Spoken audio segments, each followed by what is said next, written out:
Thor, you got a couple movies to review this morning.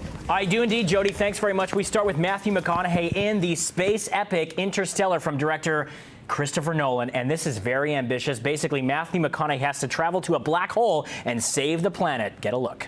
4. When you become a parent, 3. one thing becomes really clear. 2. And that's that you want to make sure your children feel safe. 1.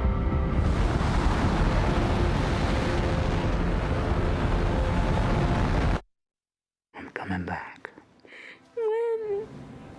Okay, there you go. Obviously very big on the emotion and the melodrama, and that's what we've come to expect from Christopher Nolan. Unfortunately, although this movie is very technically brilliant and visually stunning in many parts, I recommend seeing it on the IMAX. It also is bogged down by some meandering plot, some awkward script and dialogue, and a runtime that is well over 2.5 hours. So it really asks a lot of patience from the audience. I found at times it really moved at a glacial pace. The problem mainly is because Christopher Nolan and his brother insist on writing their movies, so it's painfully pedantic in many parts. There's so much expository dialogue because they're dealing with such big, lofty science fiction themes. I appreciate that they were so ambitious and didn't want to take this kind of silly action-based route, but it also has so many loose ends that it's trying to tie up narratively that it oftentimes hurts the movie. Now, Matthew McConaughey is good in the role, but it's also full of very thin characters who are poorly developed, so I had a lot of issues with Interstellar, even though it is definitely worth seeing on the biggest screen possible. But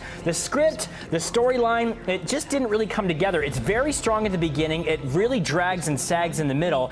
Finishes strong, but I have to say this wasn't the sort of epic, masterpiece that it's being looked at in the trailers and things like that. So I did have a couple of issues with Interstellar, Jody. Painfully pedantic. Yeah. I wonder how many hammers that gets. You know what? I'm going to have to go with 3 out of 5 for this one. I had a lot of great things to say about it, but a lot of flaws as well. You know I'm looking ahead to Big Hero 6 here for Brady, so do tell. Exactly. Great one for the kids. This is Disney's latest, and it's set in future San Francisco. It's kind of merged with Tokyo in a very interesting twist. It's about a young, brilliant prodigy who teams up with a lovable robot, and they have to basically take down a criminal who is threatening the city.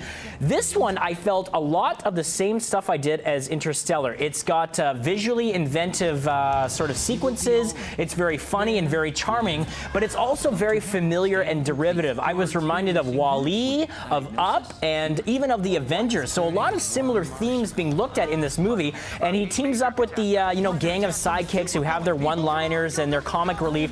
That's all funny, but at the end of the day, the movie didn't really have a lasting impression on me. I didn't feel like it was as deep as some of the recent Disney titles, although there are some great gags in the beginning. But it really felt like at the end of the day, Jody, this was setting it up for another franchise and a sequel, and that kind of left a bad taste on my mouth. Okay, so how many hammers does Big Hero 6 get, Thor? Same with Interstellar. I'm going to go 3 out of 5. All right. Yeah.